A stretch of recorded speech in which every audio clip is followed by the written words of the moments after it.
We're here on the northwest shore of Lake Pontchartrain, which is about 20 miles from the heart of the city of New Orleans. This area has been devastated by about 4 hurricanes since Hurricane Katrina back in 2005. And you can see how close the interstate is. This Interstate 10 is our major evacuation route out of the city of New Orleans in the event of hurricanes. And what can happen with us in New Orleans is that we can have these hurricanes, these tropical disturbances, pop up out of nowhere. The city needs about 60 hours to evacuate. And if you have these rings of large, strong winds that start coming in and buffeting the city, this interstate starts to be hit with waves. And all of a sudden, we're going to have hundreds of thousands of people who could be conceivably stuck in the city.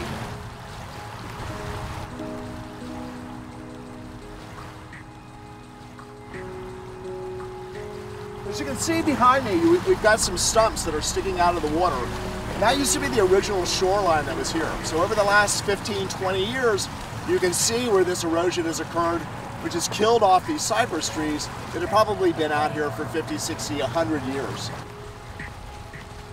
So we're here in this particular area working with the Army Corps of Engineers to go ahead and plant more cypress trees, do some experimentation with a variety of marsh grasses to make sure that we can secure this coastline so that we can prevent further erosion.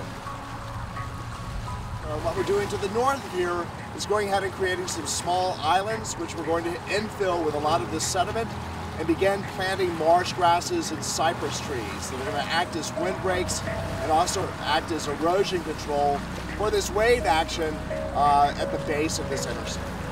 So one of the things that we really want to do is to go ahead and protect this evacuation route so that we can go ahead and make sure that in planting big tall trees, these cypress trees and these grasses, that we keep the wind and water away from this interstate.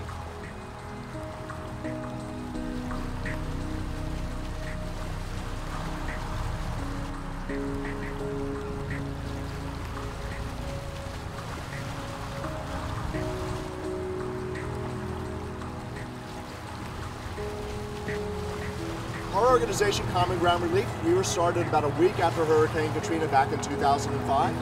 And since the beginning, we've had a very large wetlands restoration component. Over the past couple of years, since 2009, we've been growing out all of our own marsh grass material and bottomland hardwood trees that we've been using in plantings that we've created in the refuges surrounding the city down to the Gulf Coast. So it's a huge ongoing process. We have hundreds of volunteers that join us each year. We have college groups that come in from around the country. We also have a large ecotourism industry that we created. It definitely is new for me because we don't really address these kind of problems in Switzerland.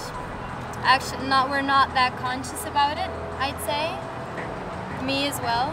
So this is a really nice experience to come here and really see what it actually does to nature and also to the people that live here, that it just has a great impact on a lot of people's lives. We usually end up out here, once or twice a month. Sometimes we're out here, once or twice a week during our busy months. It's usually a different group every time. So every time we come out here, we, explain to them where they are, how the spillway functions, and why it's an important place to be planting. And we have to, always give them a demonstration on how to actually plant the grass so that they're successful. Every mile of marsh grass that we have reduces surge by a foot. So replanting these marsh grasses and replanting these cypress forests protects the city of New Orleans, protects this area, and also goes ahead and creates bird habitat and sanctuary, but also protects the people living in this community. A year ago, we went ahead and we created this new wetlands nursery down in the Lower Ninth Ward. The idea being that we wanted to really sort of integrate the community into our work. And what we've done in conjunction with Groundwork New Orleans is we've created a high school club called the Green Team, which allows us to go ahead and hire and train high school students from Martin Luther King Senior High School in the Lower Ninth Ward to be involved in our nursery maintenance, but also being involved in our wetlands projects. We're going to be going out later on today with some of the kids out to Bayou Bienvenue in an area that's known as the Cypress Triangle. And what you're going to see out there, or what you're seeing out there, is a lot of dead stumps. It's a ghost forest, and 60 years ago, that used to be a thriving cypress forest. And because of the saltwater intrusion coming in from the Gulf of Mexico, that entire area, all of those trees have died. We planted some bulrush in Bayou Bienvenue, and you can see there's algae bloom that is taking over the area, and the water has been affected by the salt.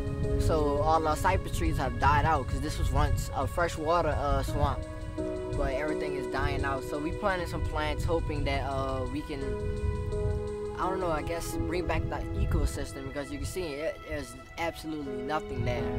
It's nice to have, you know, a little body of water, a little chill town where you can come and, you know, relax yourself and stare at the water, because it's a beautiful view.